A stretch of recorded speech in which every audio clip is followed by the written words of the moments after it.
Welcome, everyone, to the season finale of season 2 of the Digital Marketing Masterclass series in partnership with the Office of the Mayor of Miami-Dade County, Daniela Levine-Cava. My name is Dan Gretsch. I'm the founder and CEO of BIZHACK Academy, and I'm so excited for this third and culminating session for our Masterclass series, season 2. We're going to be covering the top 10 digital marketing trends for 2022. And I did want to acknowledge our amazing partners. In addition, obviously, to Strive 305 initiative at the Mayor's Office, we've also partnered with South Florida PBS and the Health Channel. They are our media sponsor. In 2 weeks from today, we are going to celebrate all that is small business marketing in our Digital Marketers graduation celebration. And we're going to be inviting all of you to join us for that. There are going to be digital marketing case studies from small businesses. We'll have a raffle of thank you gifts from the businesses going through the program. And we will have a musical surprise to culminate the event. We will be putting in the Zoom now the registration link for that. You'll also be getting an invitation to it by virtue of having signed up for today's session. It is at 12:30 on Wednesday. So 2 weeks exactly from today is our Digital Marketers graduation party. I wanted to hand the mic over, if you will, to our amazing partner, Danilo. He's heading up the Strive 305 initiative at the Office of the Mayor. And Danilo, thank you so much for kicking this off and making this happen as part of your Strive 305 initiative. Well, thank you so much, Dan. And I just want to say hello to everyone and great to be with you. Welcome to our Strive 305 digital marketing class with the amazing BizHack team. As Dan said, my name is Danilo Vargas, and I am the Small Business Innovation Manager in the Office of Mayor Daniela Levine-Cava. And this masterclass is part of Mayor Daniela's Strive 305 program, which is designed to assist you in 5 key areas. And I just want to say real briefly what that is. Number 1, accessing capital so you can grow your business. Number 2, connecting you to the people and resources that you need to succeed. Number 3, providing world-class training through amazing experts like Dan Gretsch and the BizHack team and all the great instructors. Number 4, providing access to affordable office and retail space, including co-working spaces, maker spaces, business incubators, and more. And finally, to help you apply everything you learned through multi-week community building mentorship programs that we call boot camps. That said, I am super excited about today's class because I can tell you from my own experience as an entrepreneur and a business consultant that the most powerful thing, and I think Dan will agree, that you can do in your business is to learn how to become a better marketer. This matters more than ever because not only is the world changing, but consumers are changing as well. And in 2022, even some of the marketing rules of the game are changing. So we need to be informed about what's coming and how we can use that to our advantage. And that's why we're here. So on behalf of the mayor, thank you guys so much for joining us today. We're all in for a treat. And I put my contact information in the chat box. If I can be of service to you, please write to me at the email that I put in the chat box, and I will be glad to do everything I can to assist you. Thank you again, and Dan, back to you. Thank you, Danilo. And, we're so proud of the work that you're doing at the Mayor's Office, and frankly, of the work that the Mayor is doing on a personal level, and I've talked about this. We had a terrible tragedy here in Surfside with a building collapse over the summer, and the work that your office did, that the mayor did as a leader and as a convener of community was breathtaking. And it's really an honor to be doing this work on behalf of small businesses, the heart blood of our economy. And I want to make a point, which we'll definitely cover in the Q&A, which is we have a new variant of COVID. It is going to spread. It has the potential to be game-changing, get us all back indoors. The point here is that the face of marketing shifts and changes when behaviors change. And there's no greater driver of behavior change in the history of the world than this pandemic. Why? Because the speed of information in the digital age is faster than the virus. And so we're starting to see lockdowns that are way ahead of the virus, and that changes how you market. And so what I've asked my compatriots, Cheryl and Jay, to do is to frame 2022 marketing in the context of the changing world in which we live, which includes technology change and a global pandemic. And we'll definitely be sure to talk about that during the Q&A as well. I did want to mention again our media sponsor, South Florida PBS. So thrilled as a former public radio guy to have those folks on board in their amazing health channel. And then we have just an amazing list of promotional partners, and the list grows every week. It's actually gotten to the point where we can't read all of their names, but I did want to specifically single out one South Florida Interactive Marketing Association, founded by Cheryl Cattell, who's been our longest standing promotional partner. I'm on the board there, very proud of the work that they've done for more than a decade supporting marketing in South Florida. And thank you, Cheryl, for founding it. So I am a business storyteller, and I've created a company who is all about helping you as a small business tell your business story to greater effect, for greater profit, and to attract the ideal customer. And that's really what we're all about. We've been doing this work now for a number of years, and we've been getting a lot of recognition for it, and I'm very proud of the business that we built and the kind of talent that we've attracted.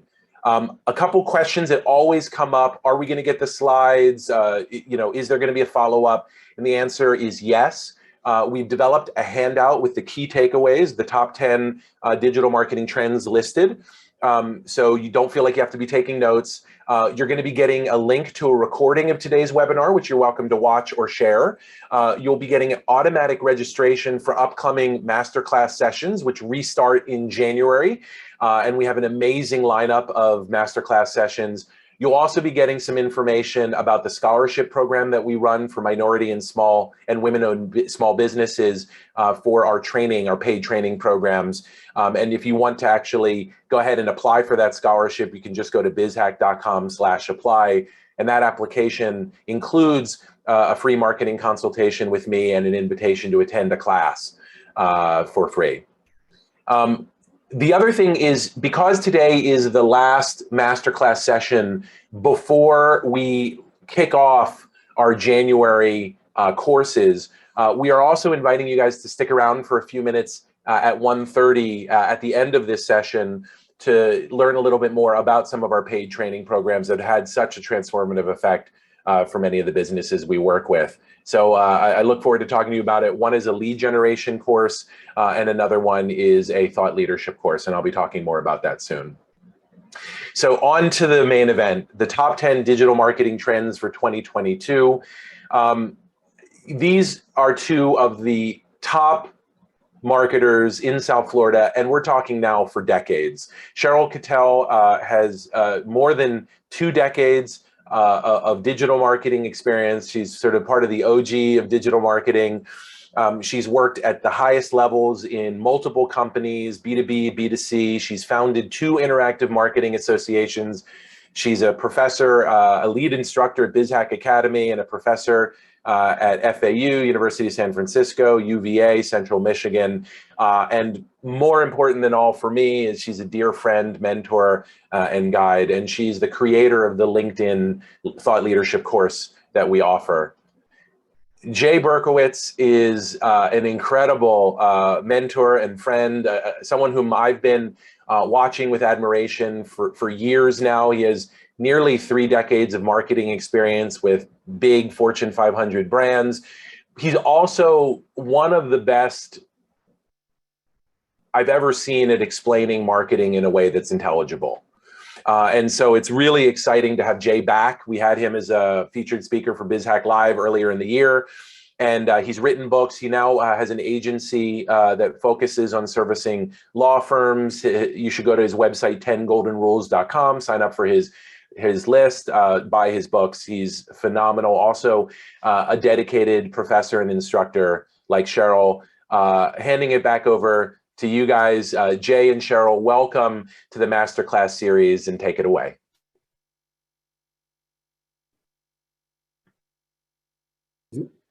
Thanks, Dan. That's awesome. And I just want to add one little part to the story that I moved to South Florida to work at a .com called ediets.com. And we grew that to $60 million in revenue. And at the desk right next to me was Cheryl Cattell. And she said, we've got to start an EMA. I said, what's an EMA? She said, it's a Internet Marketing Association.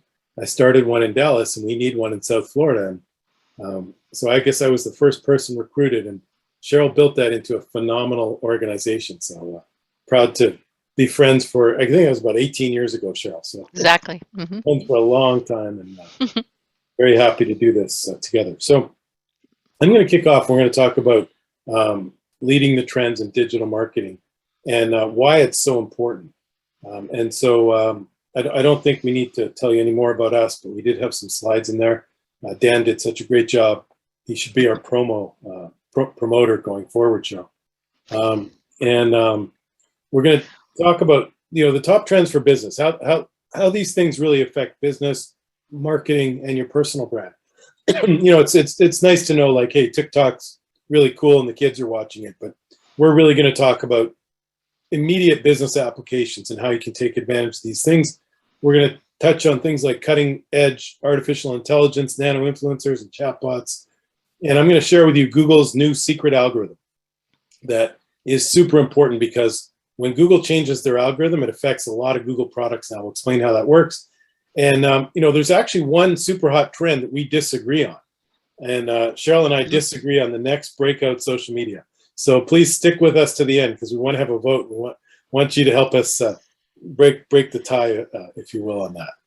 So Cheryl, anything else you want to say about your background before No, I'm good. I'm good. Yeah, I was going to say I come from one of the coldest places on earth, Winnipeg, Canada. We moved here to Florida, and after selling the world's most delicious fast food as director of marketing at McDonald's, I moved to eDiets to help people take the weight off. And my new book is coming out, and we work with law firms. And let's get rolling. So let's talk about the leading trends in digital marketing.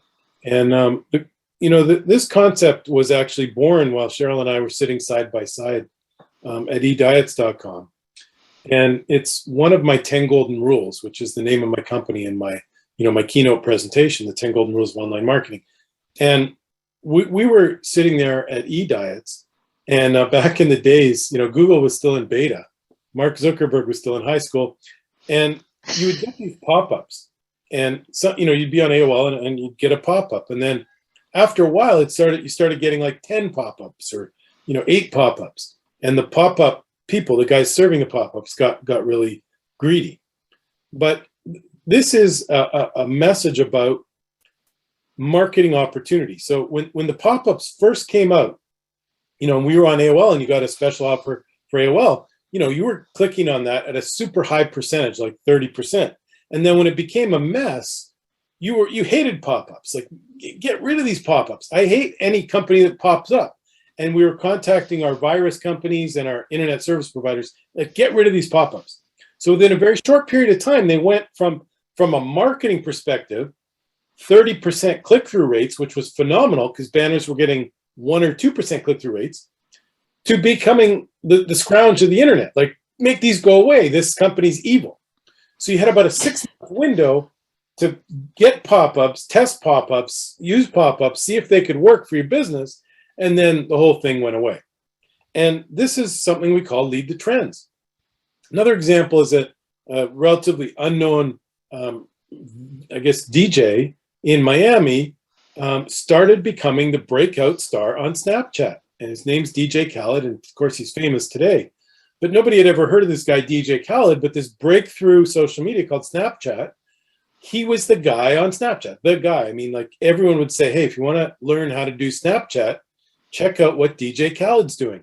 And all he would do is, like, get on there, record a video 2 or 3 times a day about, being blessed and working hard and who he's recording with.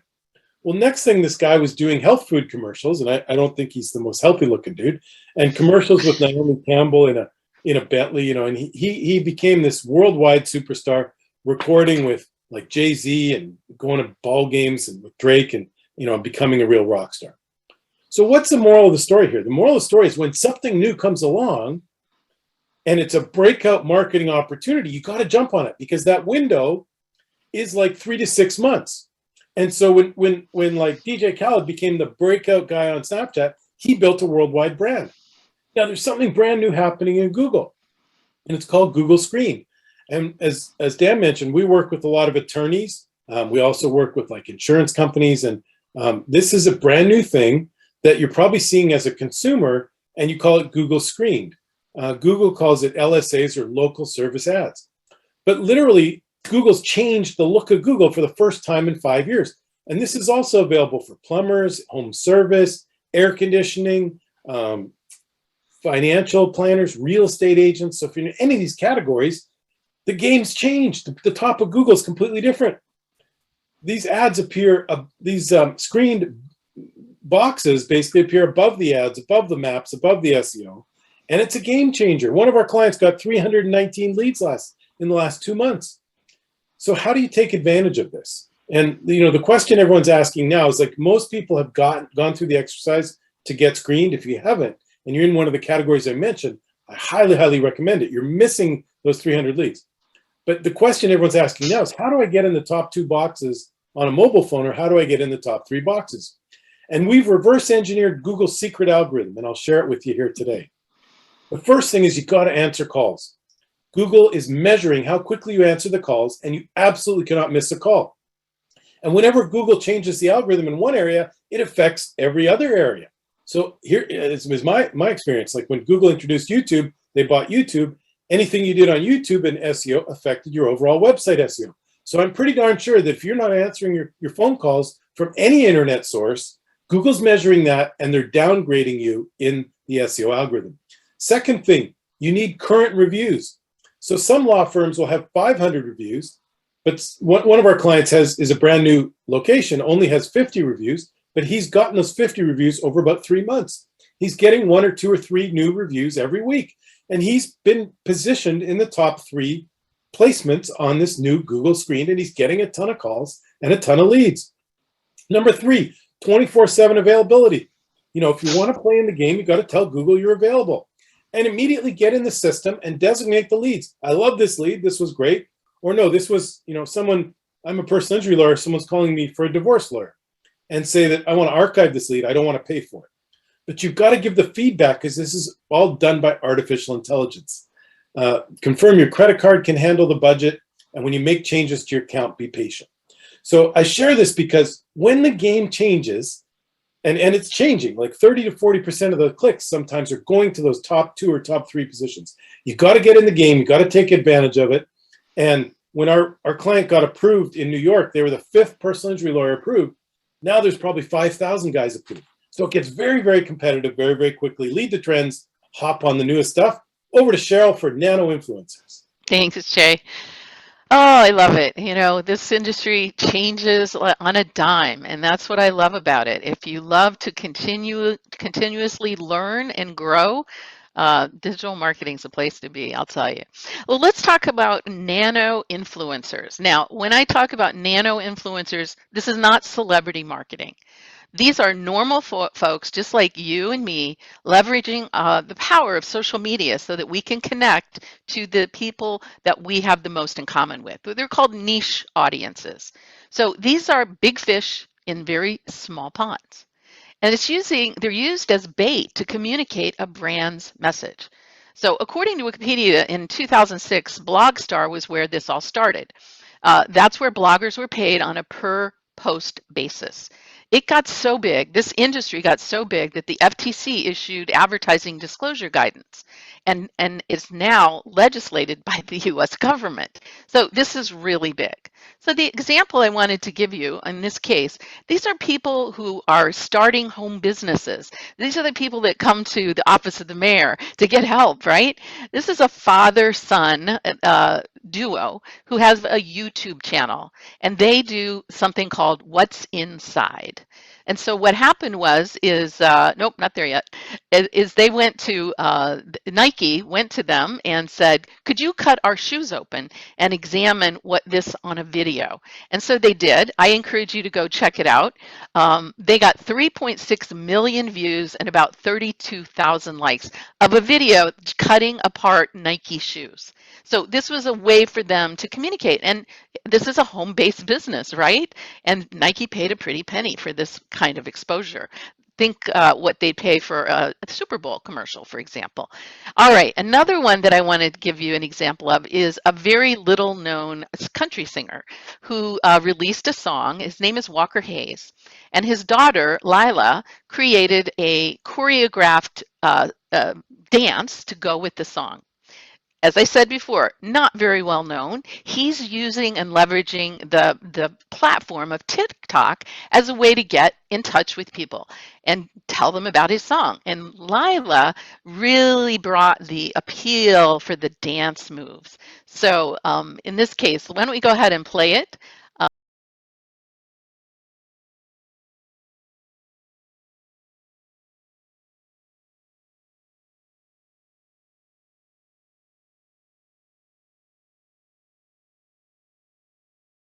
Yeah, okay, see Dan is moving his head.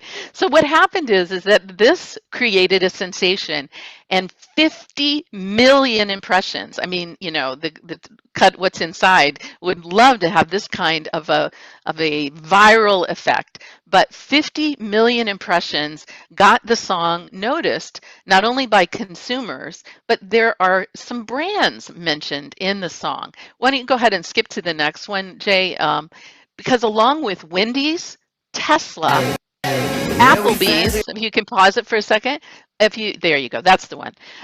If you listen to the song, Wendy's, Tesla, and Applebee's are also mentioned.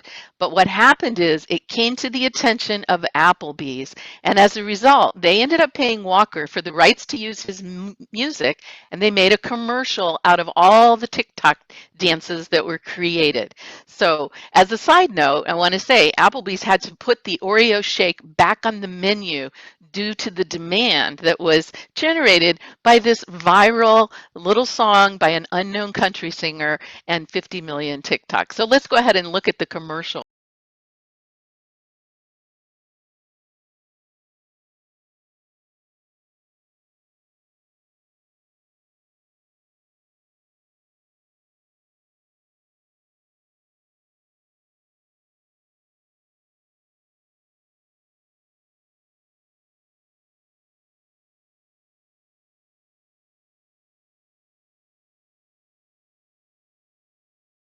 So I have to say, I went to an Applebee's for the first time in 10 years because of this crazy song.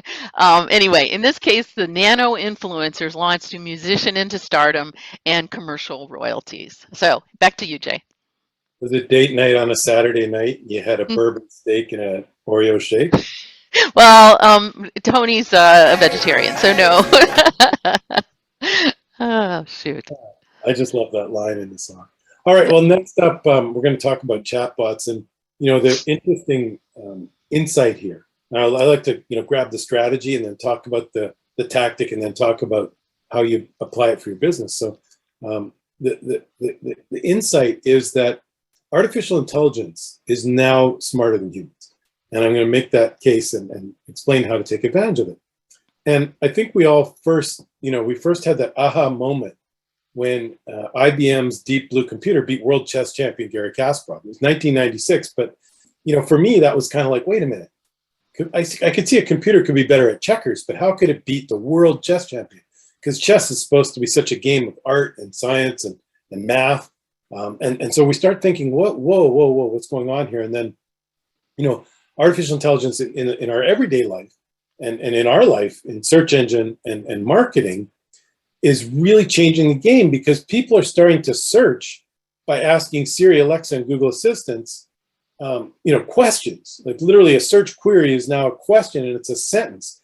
And the computers are now beating human transcribers. So you probably noticed like over the last 3 or 4 years, when you first asked Siri a question, she wasn't that great, but now she's pretty darn good. And if the audio is clear, like if you're not driving in a car with the windows open and the audio is clear, Siri's actually beating humans in terms of the transcription. Similar case study, a new software called LawGeeks pitted 20 of the top US corporate lawyers against the new artificial intelligence software. And the task for these attorneys was to spot issues in 5 different non-disclosure agreements. The AI was 94% accurate. The attorney's only 85% accurate, which is kind of scary if you've hired an attorney lately, and I have. And it took the lawyers 92 minutes. It took the software 26 seconds. Wow. So this is becoming real in our everyday lives in a business perspective. Have you ever done a search on Kayak? I was searching for a hotel for a conference, and the smart app on Facebook, the chat app, started asking me questions like, where do you want to stay? What services do you need? Do you need a gym? What access do you need? And it made it super easy to find the right hotel. And we've just installed a new artificial intelligence chatbot on our website, 10 Golden Rules. And it asks a series of simple questions. There's a little welcome video. What industry are you in? What state are you in? How's your marketing?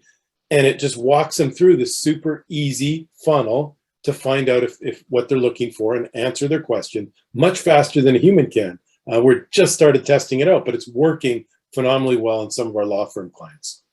So I would argue that we can't beat them, join them.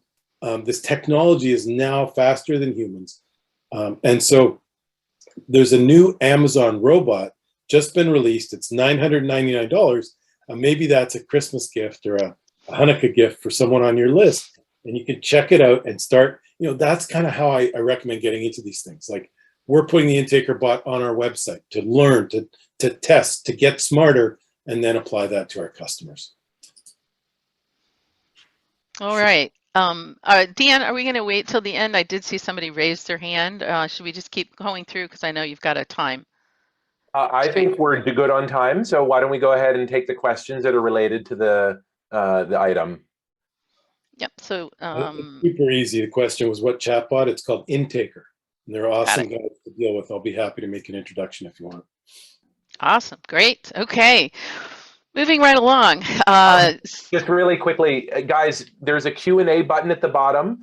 This is an interactive session. You don't have to be lectured at if you don't want to be. So if you do have questions like Letitia's, please feel free to put them in the Q&A and we'll address them at the end of each of the bullets.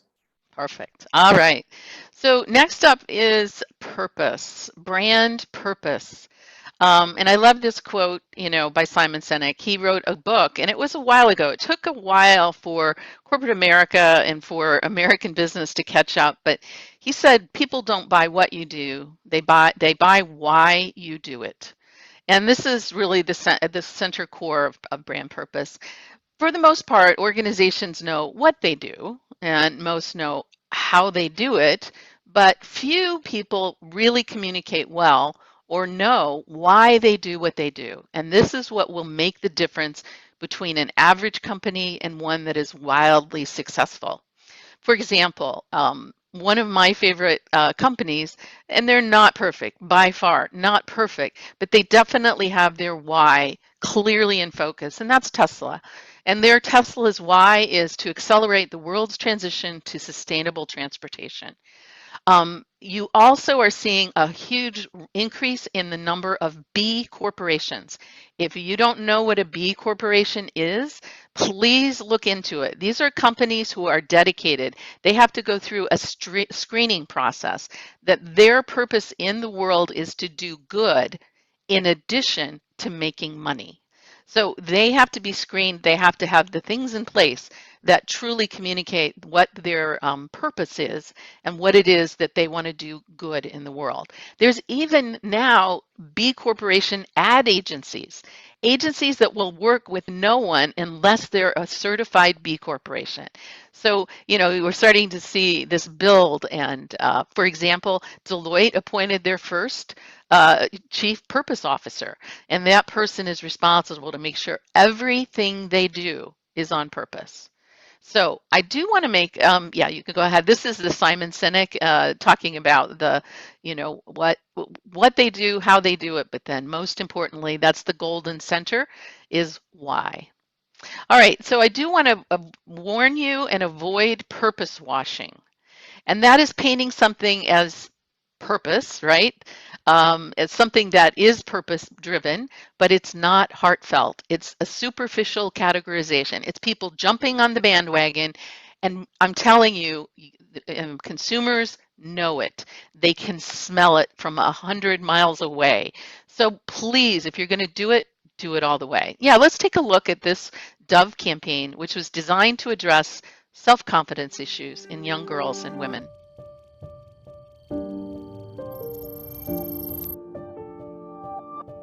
The reverse selfie.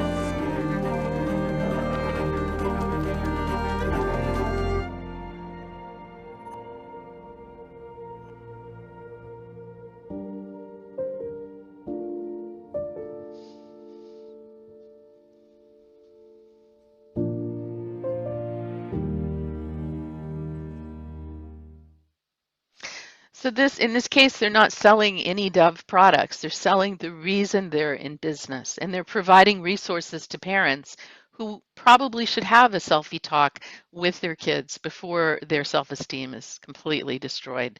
Some other examples of this are like CVS's decision to remove all tobacco products to better align with their purpose of delivering health and well-being. Well, it's not new, but it's becoming more and more prevalent. Another way you can determine what a company believes in is look at what they do, where they spend their money on advertising. So for example, My Pillow and Fox News, that tells you a lot about a company in terms of where they're spending their money. And what we're seeing, I think the next slide, is that Gen Z and millennials are looking for jobs and products from companies with a purpose that aligns with their values. So this is much, much more important, especially increasing, I think, in this day and age. And it's an opportunity for companies to get in line. So yes, Victor, thank you. All right, well, that brings me to the next trend. I'm going to go do two in a row because these sort of dovetail right into each other. And that is the diversity, equity, and inclusion. This is amazing to me because what has happened, there's a company, there's an organization called Add Color, and they champion diversity and inclusion in all creative industries. So I can't think, maybe a year and a half ago, you never saw a person of color, hardly ever in advertising. And it is phenomenal to me, the diversity and inclusion that we're seeing today. And that part of it is a result of this Add Color organization. Would you go ahead, Jay, and go ahead and advance? They just ended their conference. They have a conference every year. And these are some of the takeaways that came from that conference. So, for example, they're finding that social justice is actually driving more inclusion. We can measure the number of diverse commercials compared to prior social justice issues. Marketing culture of white cisgender men seriously being challenged. We're seeing that terms like people of global majority is a term that better represents the reality as well as the business opportunity. Accessibility also, it helps everyone. This is not a single issue. If you make something larger font, higher contrast, it will help everyone, older population, anybody who doesn't have their glasses with them at the time.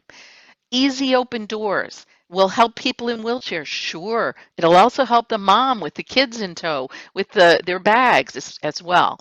So what we're seeing is that there actually is a payoff. Inclusive representation does result in more revenues. So this is the good news. And this is some of the findings from this conference. All right, go ahead. You want to play it? Oh, sorry. Let's see. Yes, please go ahead, because this is a great example. Pain doesn't care how old you are.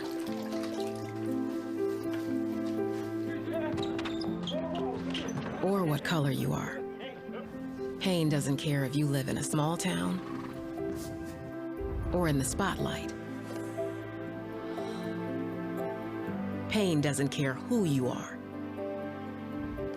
or what you do. Pain has no limits. Neither should care. That means we need care without limits. Care at a higher level. Care like a parent with a newborn. Care like we took an oath. Care like risking your life to save someone else's.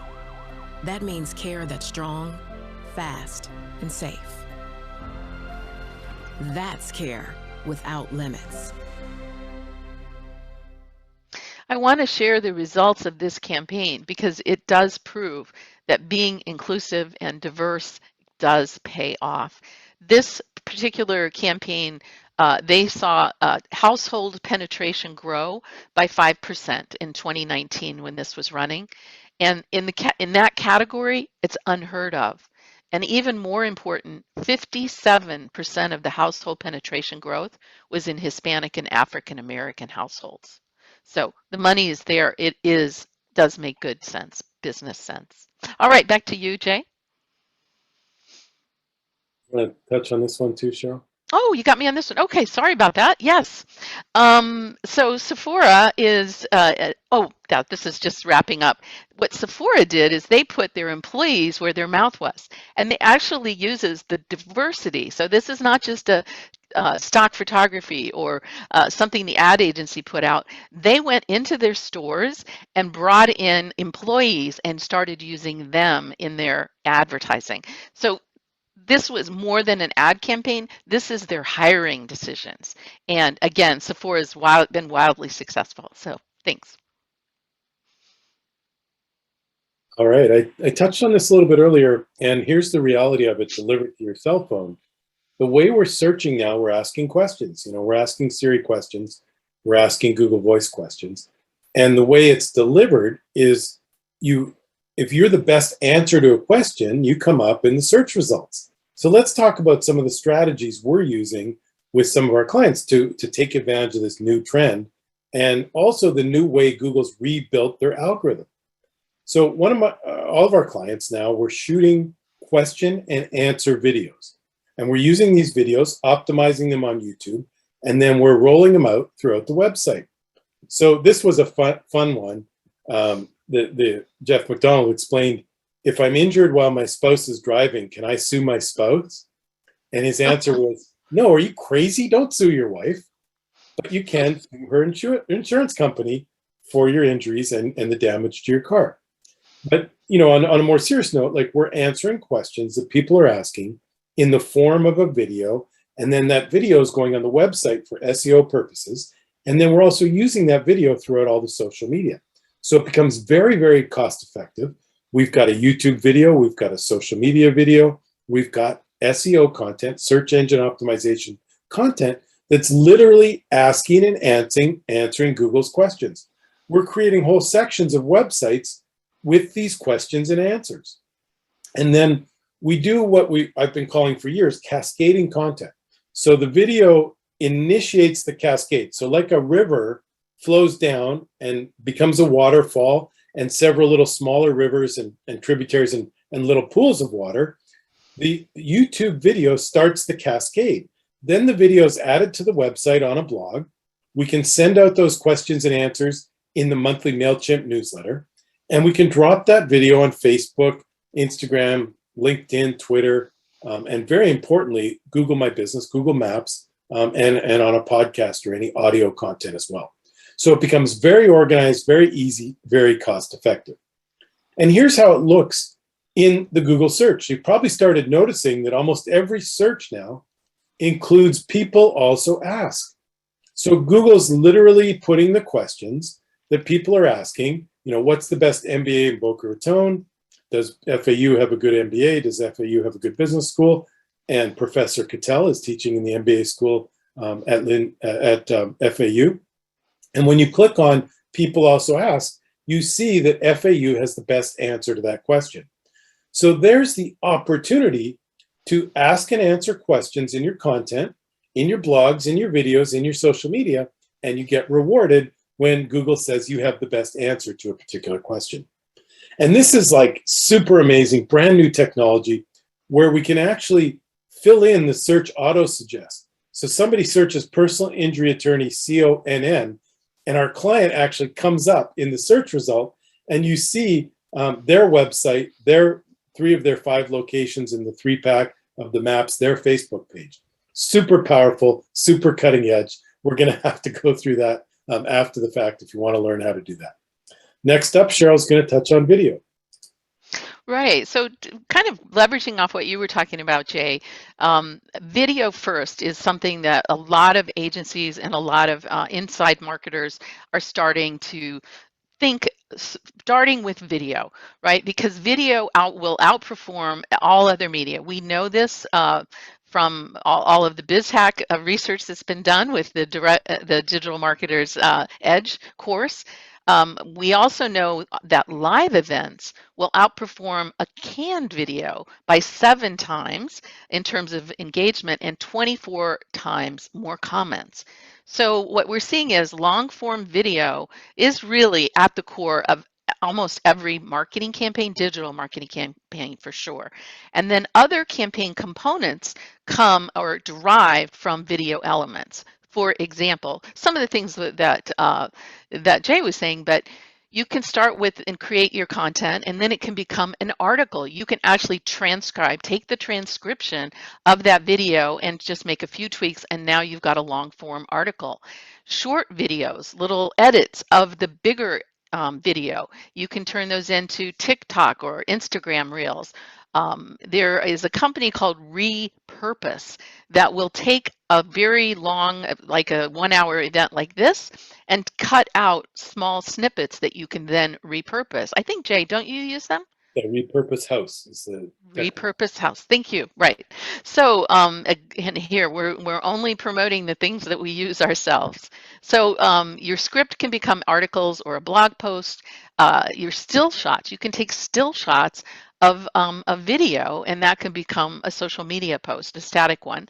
And then customer segments can become a testimonial, and audio can become a podcast. So there's lots of opportunity here for starting video first, and that's definitely a trend. I'm seeing it across the board. Okay. Next trend is auditory learning. And hands up, or you could put a note in the chat. When you were a kid, did you study better with a little bit of music on in the background? Because I was that kid, and my mom used to come in and say, "Hey, you've got a report due. You've got to turn off the radio." And 5 minutes after she left, I would turn the radio back on, just like quietly in the background. When I have a proposal due, I'll put a little classical music on, just really quietly in the background, and my brain functions better. Another clue, if you're an auditory learner, is if you prefer to listen to an audiobook than to read a physical digital book or a Kindle book. And there's 25% of people who are diagnosed as auditory learners, not diagnosed, it's not a bad thing. And so we got some raised hands. We got some probably 25% of the audience. And so where's the business opportunity? Well, a lot of people are going to read books. For example, I read this book called Traction. It's kind of hot among entrepreneurs right now. Gino Wickman talking about what he calls the EOS, the Entrepreneur's Operating System. And I love podcasts. I regularly listen to all kinds of podcasts. So how do you get started? Just in iTunes, which is still the #1 platform, just search marketing and find some marketing shows if that's an area of interest. I listen to sales podcasts. I listen to tennis podcasts. And because I'm an auditory learner, that's my go-to. 25% of people are going to be like me in your audience. It doesn't target everybody, but it's super hot. I'm listening to this podcast, and hat tip to Andy Frisella, who came up with this program called 75 Hard. It's 75 days of exercising twice a day, following a diet, and reading 10 pages of a book. And so I actually read the follow-up book to Traction, Get a Grip, as a part of my 75 Hard program. So happy to tell you I'm on day 72. It's been awesome for me. So hat tip to Andy. So next up, we're going to just interrupt real quick just to get a couple of questions answered. Amber Williams asked, how does Google track how long it takes for us to answer calls? So if you click on a Google, a lot of times on a paid Google ad on a cell phone, you click on the Google, you click right there and it's paid per call. And it'll say, you know, this call is being recorded by Google. In the new program I talked about, the Google Screen, the LSAs, they record every single call. So, and, you know, I would say, you know, 70 or 80% of marketers, certainly it's a best practice to use call recording. We use CallRail or call tracking metrics or what converts, and we record all the calls, because if you add that software, it tells you what keyword someone searched. It tells you how long the call was, and then you can listen to the calls and provide intake feedback to the customer. Like, hey, you know, they didn't answer this call for like 23 seconds or 43 seconds or a minute and 23 seconds, and you're going to get killed by the Google algorithm. So there's you know, combination of the Google in-house software, and then we put call tracking software in every single account. Perfect. Miriam Ayala asked, how can you position yourself in Google when you do not use reviews? I'm a psychotherapist and do not want my client's name and information on a review. I mean, Cheryl, you're doing a lot of personal coaching. Would you want to take this one? I have an answer as well. Well, so life coaching is definitely different than, and life coaching is not covered by client patient, especially if they want to reveal that they're a patient of mine, they are perfectly welcome to do that. I am not in a position to, you know, out them or put them down as my client. So it's really, you can offer it as something to your clients, and it really is a decision on their part. If they decide to reveal that they're a client of yours and want to leave a testimonial, then it's perfectly fine for them to do that. So yeah, go ahead, Jay. What's your answer on that? I mean, it's definitely tricky, but, you know, not all reviews have to come from clients. So business partners, referring it, medical doctors would be awesome for the psychotherapist. Any referring, you know, any services you use, you know, I always say, write a check, get a review. And, you know, like, let's say there's a transcription company you use, or even your landlord, you know, you want to try and leverage almost everything you do for those Google reviews, because that's super important for the algorithm, like critically important to the SEO algorithm today. So you've got to find creative ways to fill in that void. One more, Dan? Absolutely. So the third one is from Christina, and this I think is for Cheryl. Would you say that purpose marketing is the same as ESG marketing? What is ESG? Does anybody know what ESG marketing is? Should we quickly Google it? I'm going to. ESG marketing. Well, somebody's got it. Share your ESG marketing agency, creative agency. Oh, and certified B Corp.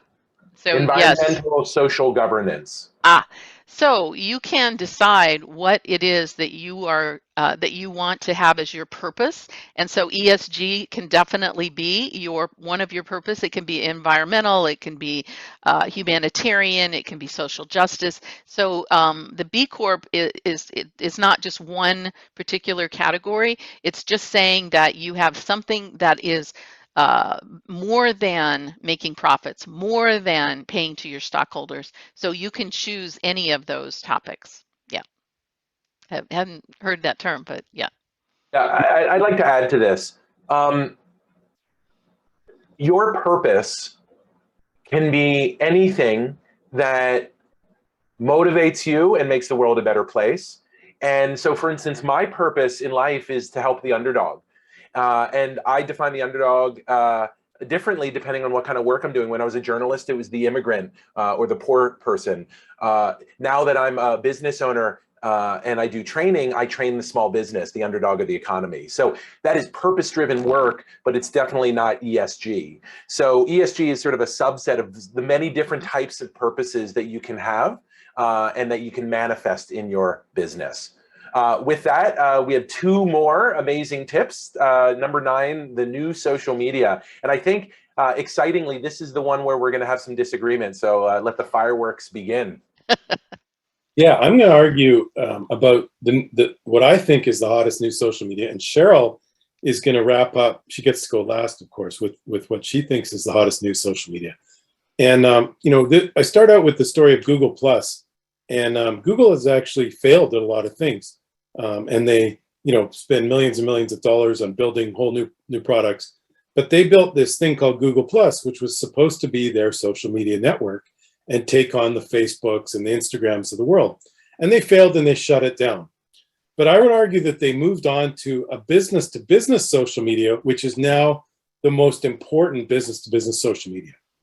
And we think of it as Google Maps, but I want you to think of it slightly differently, because there's clear signals from Google that they're treating this as their social media hub for business. So here's our GMB, or Google My Business. That's what Google calls the back end that you log into and you create an account. And this is our 10 golden rules Google My Business. So on our GMB, or on our Google Maps, we can host and post videos and photos. And by the way, so can everybody else who uses our business. Like, when you use a restaurant or you use any local businesses, you can post photos or videos on that site. The visitors to our page can ask and answer questions. There's also reviews, much like, LinkedIn or Facebook for a business. The users can put reviews, and you can update it with posts. And so that's where, here's another clue. Just like you have Facebook posts or LinkedIn posts on your Facebook business page, you can now add these posts, and Google recommends, they say that it lasts for 7 days. So I turn that around into a recommendation that you should post every 7 days to add to the SEO algorithm of your Google Maps. Because there's an SEO play, there's a social media play with this function, because if somebody searches for like internet marketing company Boca Raton, we want to come up in that 3-pack in that map section, right? And here's the biggest clue that it's a social media. They've added a follow button, and this is in testing for things like restaurants. And a follow button is a clear indication to me that Google sees this and is treating it as a social media. And I would argue that the most important new social media for business is a social media that's going to get you a ton of traffic, and that's Google Maps or Google My Business. All right. Go ahead. No, you're up. Okay, all right. Well, so Jay, I disagree. I think you are absolutely right about Google for business to consumer, and restaurants and following and Yelp and reviews. I think reviews from people that have weird screen names like Jet Skier 24 is not nearly as effective as having a review by somebody with their photo, their name, their title, the company that they work for. And so let's talk about that. It's already the world's largest and most important B2B marketing social media network, and that is LinkedIn. And I believe that now with the purchase of LinkedIn by Microsoft, they've finally gotten the ability, and they're finally at the point where they're integrating and launching some of these new features. So go ahead and let's move forward. It's currently at 760 that needs to be updated. They're right now approaching 780 million platform users. So this just the scale of the eyeballs that are here. It's no longer, LinkedIn is no longer job seekers only. They have, with COVID and with Microsoft's money, they have turned this into the, let's call it the internet world of Las Vegas, the big, huge seminars and exhibitions that used to happen belly to belly. I think Microsoft has done a really good job of launching some platform features like LinkedIn Live, and they also have started Well, I'll get to that in a minute, but I do want to mention half of all social media leads or traffic comes from LinkedIn right now, today, to B2B sites. However, 80% of all the leads are coming from LinkedIn. So that's what I want to point out, that as a social media platform, it's already the elephant in the room, or the gorilla in the room. So we're seeing it now being a place for thought leaders. As you look at what's in terms of the number of people who are sharing content every week compared to the 9 billion impressions that are being out there, consumed by 780 million users. This is bigger than anything. This is bigger than Google in terms of business to business all together in one place. So LinkedIn Live is now competing with Facebook Live, with Instagram Reels and TikTok. But the thing is, it is completely focused on business to business. They are now a learning hub for business-related skills. Again, another acquisition. The Lynda acquisition brought hundreds of thousands of new courses to bear on everyone who's on the platform. They're giving recommendations of classes based on what you've got on your profile.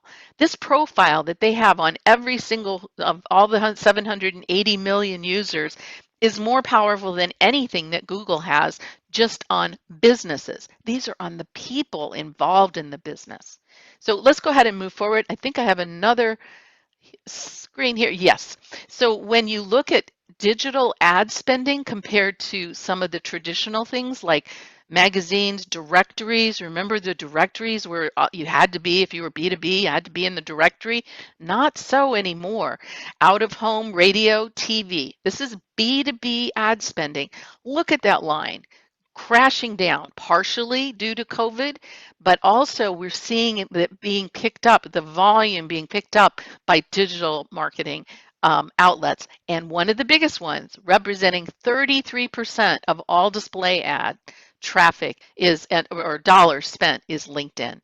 So you can see on the right the nice steady growth LinkedIn is enjoying as a result of becoming the central hub for B2B.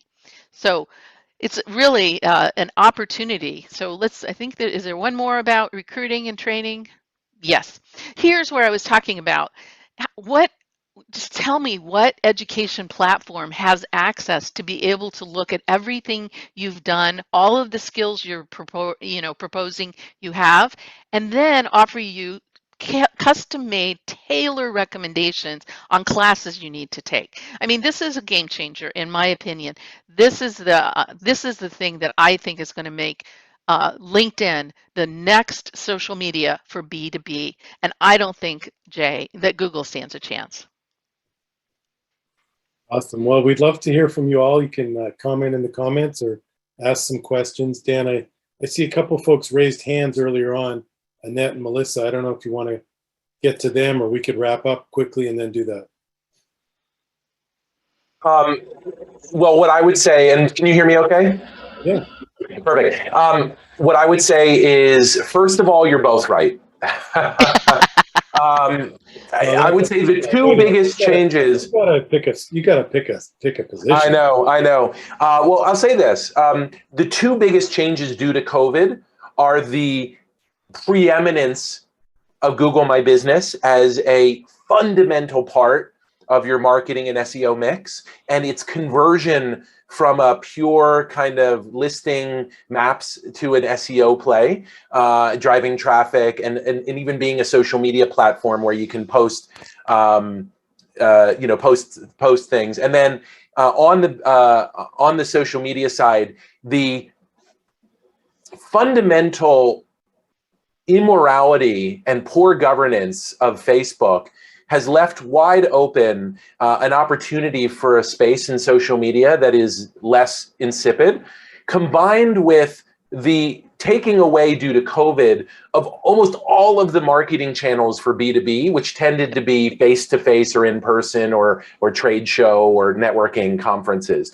So it's really the pandemic really created the opportunity for both to step into the space. And they're very different roles they're playing, which is why I think both are incredibly important. If you're a B2C, it's Google. If you're a B2B, it's LinkedIn, simply put. So that's my hedge. I did want to ask you guys, with this coronavirus variant outbreak, whether that changes your prognostications for 2022, and one piece of advice you would give for how to market in an era of unbelievable uncertainty. Well, I mean, I'll go because Cheryl wrapped up with her incorrect assertion about the most important social media. I know where you live. I'm going to check back with you 5 years from now, Jay. You're going to buy me dinner. Yeah. Look, I think, Dan, one of the things we didn't say is that, 2022 is going to see a movement back to in-person conferences and in-person meetings. Personally, I'm just shocked by people who, want to shake your hand at in-person meetings. Like, I mean, I barely want to show up, and I certainly, love y'all, but I don't want to shake your hand. I'll get by with the Howie Mandel fist pump. But I think two of the things that I think are significant trends is, and it's become real, but it's not going anywhere, is working from home. And what are the business opportunities? Well, the first one is you got to be great at Zoom. And the second one is you got to be a great digital Zoom marketer. We've been doing a webinar every month for about 24 months, and it's the heart of our marketing program, but it has nothing to do with webinars. It's all about thought leadership marketing. The webinar happens to be a live event. And I think Cheryl mentioned that, if you have a live event, you get 7 times the participation, 7 times the engagement. So, the fact that it's a live, we call it a live stream event, because webinar is kind of a cliche term. And then the second thing I would say is, it was definitely a trend, but it's become a super part of our life, is Amazon click to order, absolutely everything. And I think, a lot of people still don't want to go to stores. And, everybody just got real good at just, ordering things online and ordering things from Amazon. We get 3 or 4 or 5 deliveries a day. I know it because my dog goes crazy on every one of them. I call them ADS, Amazon Defense Services. But the business opportunity, again, to turn it into a positive, is you can create an Amazon store. So, I say, if you can't beat them, join them. We mentioned that earlier on. So, you can sell your wares in an Amazon store and take advantage of that incredibly powerful platform, Amazon Prime, free delivery, et cetera, et cetera. So that would be my quick answer to where we're going in 2022. Yeah, I would agree with you, Jay. I don't think that we're going to come back as quickly as everybody wants to, as much as I want to come back and I want things to get back to normal.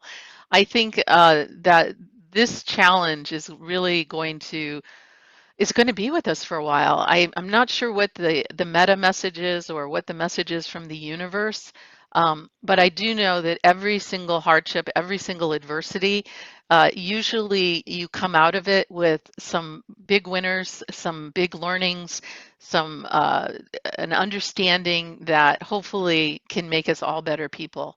And that's really what I'm hoping for here. I'm actually, I'm hopefully also publishing a book called Turning Adversity into Purpose. And so I think that what we're in for is probably more of the same that we've had this year as we try to figure out what these variants mean. But I do continue to see a lot of virtual, and LinkedIn is really becoming a central hub. And so that's my prediction. So. Perfect. Thank you, Jay. Thank you, Cheryl. And thanks to all of you for being a part of this.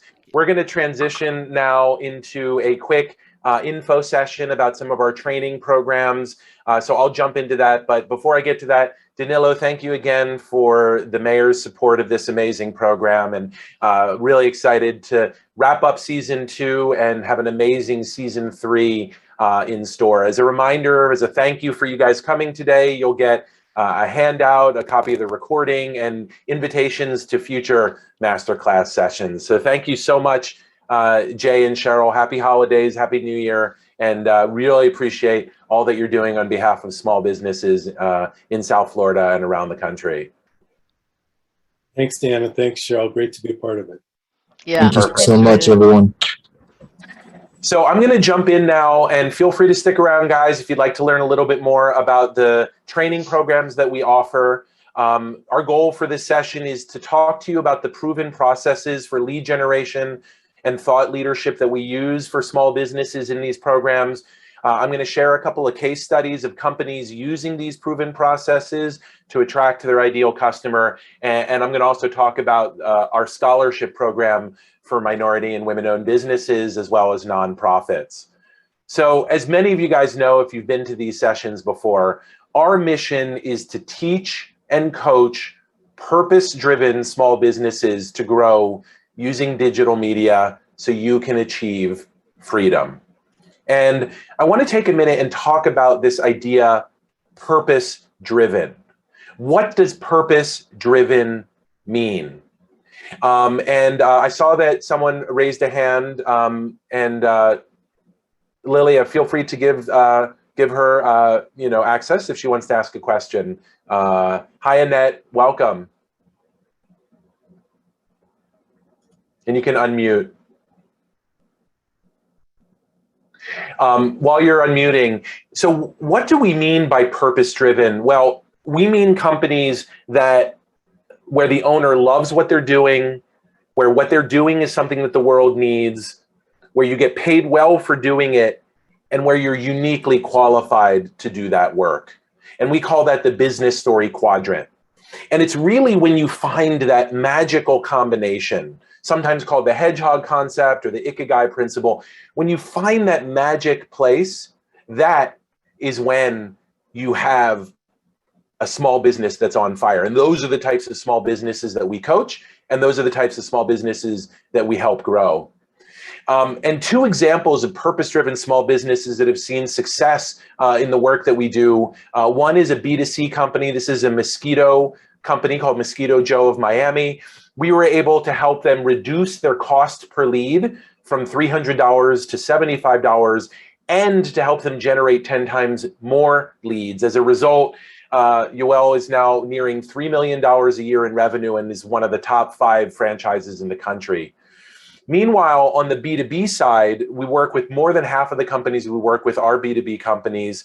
We helped them, while in our training, close a deal worth $6,500 on an ad spend of less than $200. That's $39 in revenue for every $1 in ad spend. And you might say, well, that's just an exception. That's not common. Well, in fact, in 2020, our average participant has earned nearly $29 in new revenue for every $1 in ads they spend while in our program.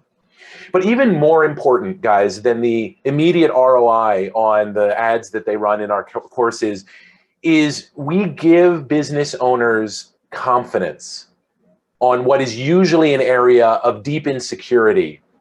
Michelle Rupp from NRG said, digital marketing was a deep black hole that I needed to explore and master, and I was just groping around in the dark.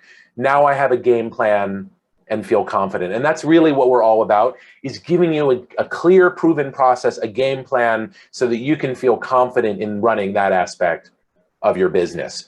So we've been talking about these proven processes. What are they? Well, let me just set this up first. If you have found that digital marketing is hard, it's because it is hard.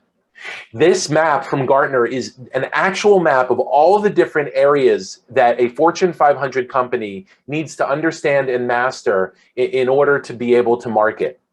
So questions such as who to hire and how to measure success, where even to start, those are not trivial questions when it comes to digital marketing for small businesses. In addition, you are incredibly limited in time, money, and expertise. You need a game plan. You need a playbook. You need a shortcut to how to get to the right place. And that's what we provide. We provide proven processes for attracting your ideal customer online. And these have been developed over 7 years, working with 700 small businesses like yours, borrowing from the best practices of the Facebooks and the IBMs and the Apples and the Microsofts, the Googles and the LinkedIn, but then applying them to businesses like Ascendance Studios, Raphael Savino's company, which is a small dance studio in Doral, that after taking our program has now been featured in a national ad campaign by Google for its excellence in marketing, and in Facebook panels as one of the best dance studio marketers in the country. They are still a single location in Doral dance studio, struggling like everybody else, but boy, have they really nailed it on the marketing front. And we were there at the beginning of that journey, and we're so proud of Raphael Savino. In fact, we ended up hiring him as one of our instructors. So what are our proven processes? The first is the lead building system. And those of you who are familiar with the work that we do, you've heard about this one.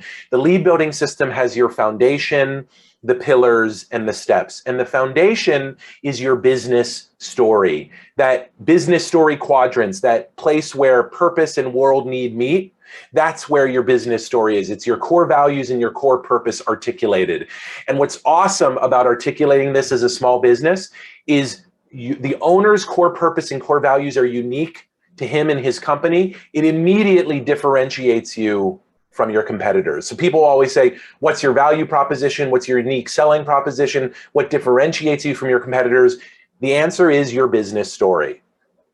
And that's why you start there, always. You'll see in the next proven process, the thought leadership pyramid, it starts again with your business story. Now, this is all about generating leads. And to generate leads, you need to run something called campaigns. Campaigns are basically just targeted efforts, like a Facebook ad or an email, to attract people to your company. And one of our courses focuses on walking you through the lead building system, the 6 pillars to generate leads for your business. And that's where the big money comes. You set your campaign objective, you identify your target audience, you come up with an irresistible offer. You then give them a thumb-stopping video to react to, a compelling message to read, and then finally a clear call to action where you ask them to do something, whether it's to register for a webinar or fill out a form or click on an ad. And that is the simple system that we've developed for marketing campaigns in the 21st century. And trust me, it can get a lot more complicated than this if you think back to that Gartner map. So this is about as simple as it can get without oversimplifying and ultimately leaving out some important stuff. Now,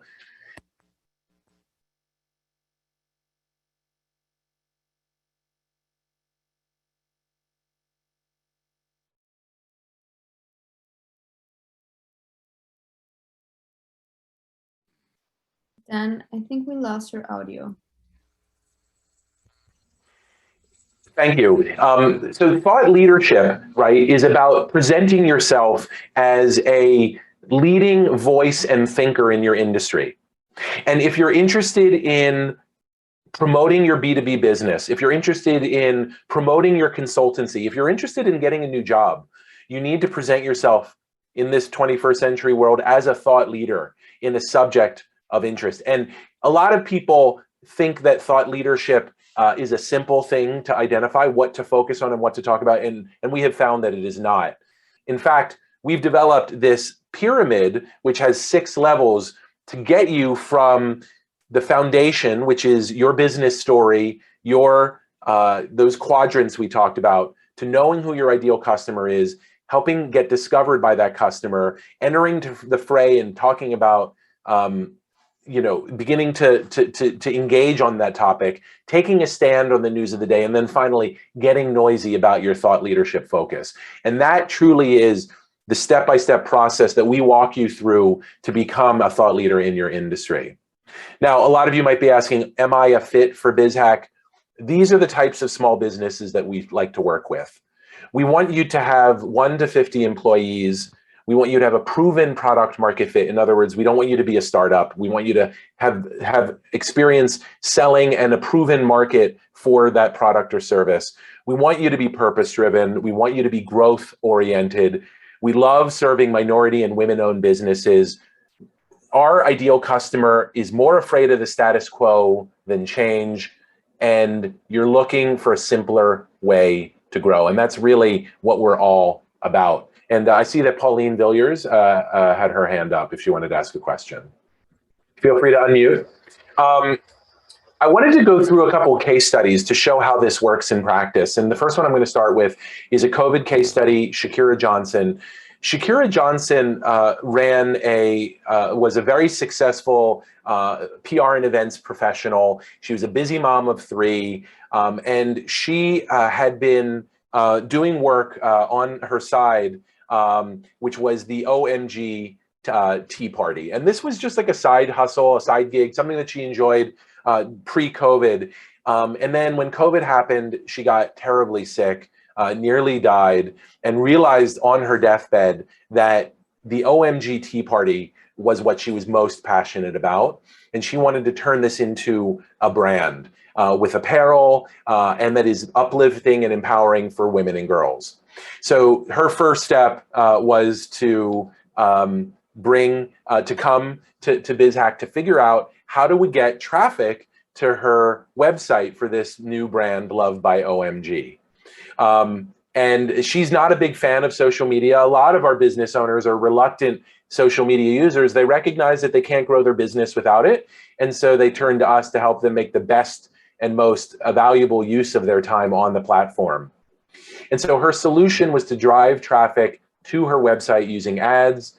As a result of our program, which taught her how to do that, she doubled the traffic on her revised website and even got 1 purchase. Now, I wanted to share with you the results of that. She spent $30 and she got 1 purchase, which led to a $23.81 purchase. So you might say, well, she actually lost money on that initial sale. And you would be right. It was not a profitable sale. But what she did that was more important was she proved that it was possible to use ads to drive traffic, to drive sales, and she even created a baseline for that performance that she could now beat. And her motto, she was actually awarded with the BizHacker Award as the top participant in the program that semester, was never say die. Is, you know, all of us facing the dangers and opportunities of COVID have an opportunity to redefine who we are and what we do. And BizHack is here to help you if you are looking to build a purpose-driven business. Now, let me share another case study, one that actually had wildly successful results almost by accident.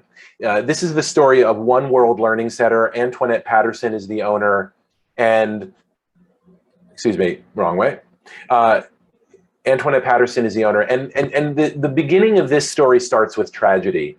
Antoinette's son was injured in a local childcare center that was not doing its job, that did not have the right safety protocols in place, permanently injured. And Antoinette in 2005 was inspired to create a childcare center that put safety first so that no mother would have to go through what she had to deal with her son. So in order, the thing about it is that she'd been running this business for 15 years and had never had a wait list. And she was always just hustling and scrambling to fill the seats in her daycare center. So she joined the BizHack program to run lead generation ads, targeting local moms. She spent only $15 a day. She ran, you know, we require you to run video ads because those are the ones that have the best ROI and tend to perform best. And her video ads were really kind of ugly. You can see the video included a picture of a sign with red type over it. She admits that this wasn't the best video, but what was crazy is the results she got from it. And the reason she had such good results was she did phenomenal audience targeting. And you can see here that she targeted folks geographically near where she lives and that had shown some interest in the education of their children.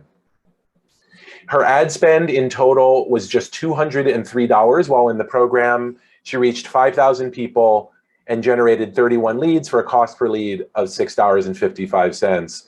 And about 16% of them closed. So her cost to acquire a new customer, she got 5 customers, was roughly $40 per customer. Now look at what each of those customers was worth to her.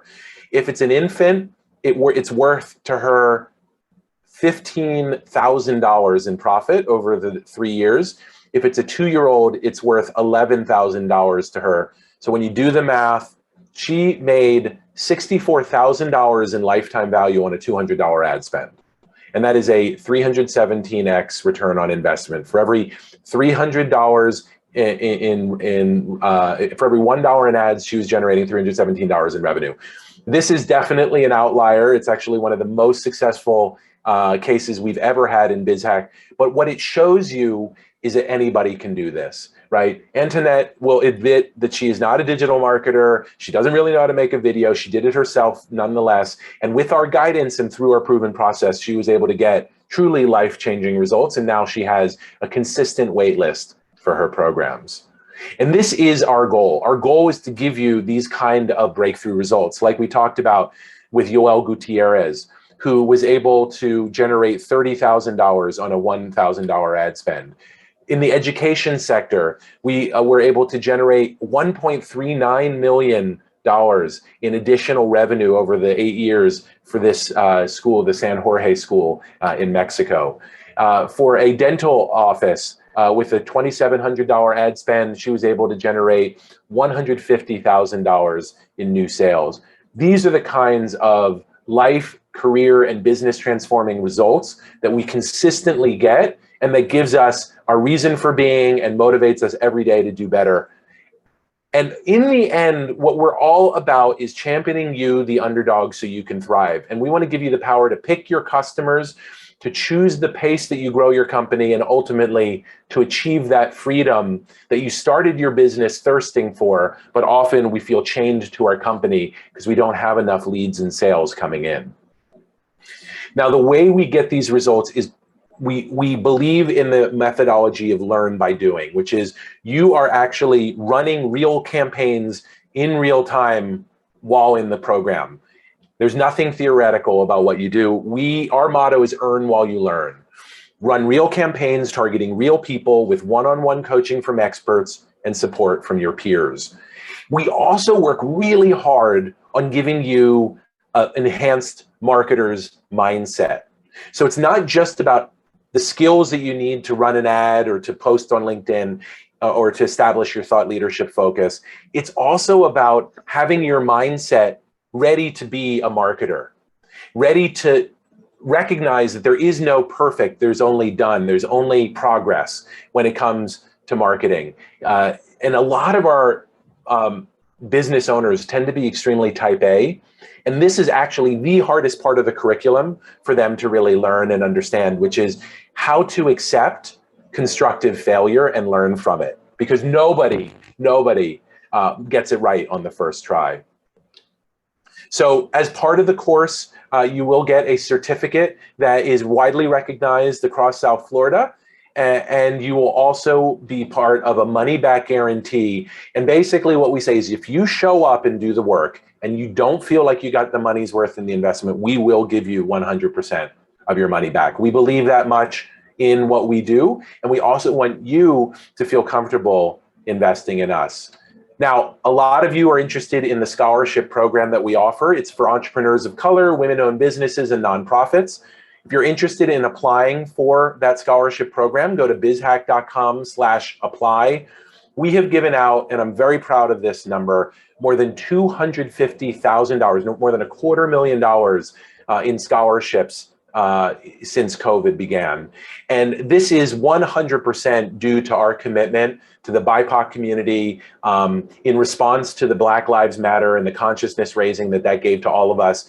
And we're very proud to be a minority-owned business. I'm Hispanic, but also a minority-serving business. A quick note, these are partial scholarships. We do believe that the entrepreneur must invest in their own education, and there's no way for you to get the results if you're not invested in it. So we do ask you to invest in your training. And these scholarships, there are limits, and they are based on a first come, first serve. So if this is of interest to you, please do apply. So the next step is one, apply at bizhack.com/apply, put in your contact information. Next, you'll hold a one-on-one with me to establish your scholarship eligibility and determine if our training and coaching is a fit. And then you can either sign up or say no thanks. So I'm going to open it up to Q&A.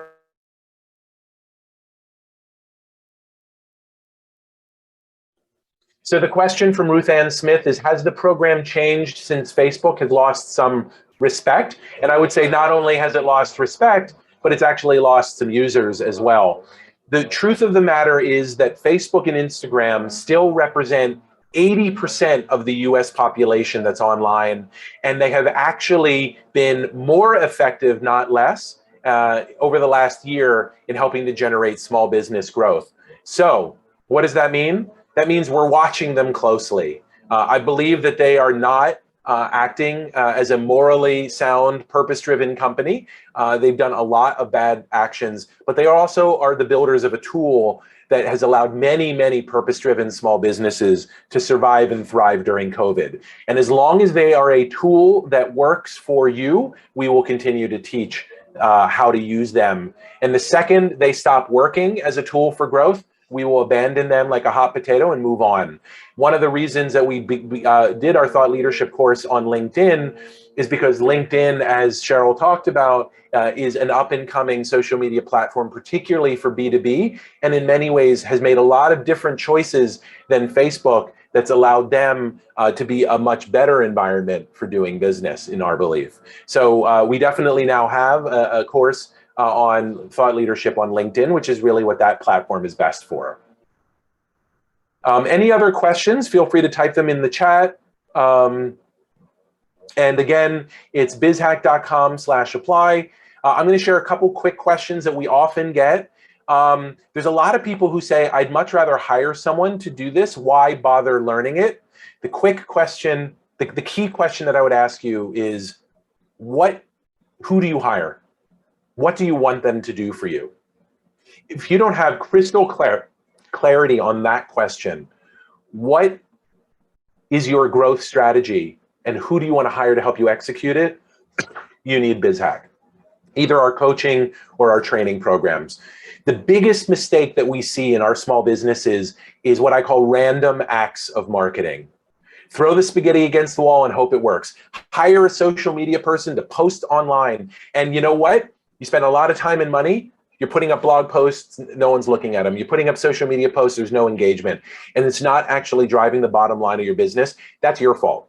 And the reason why is because you're doing the wrong stuff, right? You're doing what you think you should do and not what's actually going to drive growth in your company. That's why you need someone to coach or train you, whether it's us or some of the other options that are out there, in what to do and who to hire. Otherwise, you're risking wasting time and money. A lot of people say, my website stinks. Should I wait to take the course? The answer is, if you have a website, it's probably good enough. Most websites are not visited. And so if your website is not visited, it kind of doesn't matter that much. The thing you need to do is you need to learn how to drive traffic to your website and then turn that website into a lead generating tool. We teach you how to drive traffic to your website so it can become a powerful sales and marketing tool for you. But most people just rearrange the chairs on the Titanic. If you're rearranging the deck chairs, if you're revising your website and it's still not actually converting for you, you start where you ended, which is nowhere. A lot of folks say, I run a B2B business, in my sales prospects are on LinkedIn, and the lead generation course that we offer, which focuses on Facebook, might not be the best fit for you in that case. You might want to look into our LinkedIn Business Edge course, which is really about establishing yourself as a thought leadership. How many hours outside of class are required for the lead generation course? It's a little bit more intense. It's about 5 hours of class and 5 hours outside of class, so about 10 hours a week. For the thought leadership course, it's roughly 3 hours of class, 3 hours of time outside of class, so about 6 hours a week. How much should I spend on my ad campaigns in the Facebook and Instagram class? We recommend a minimum budget of $150. We call that a test and learn budget. That's really all you need to get started. And then what happens if you need to miss a class? Everybody misses class. Life happens. You're busy professionals.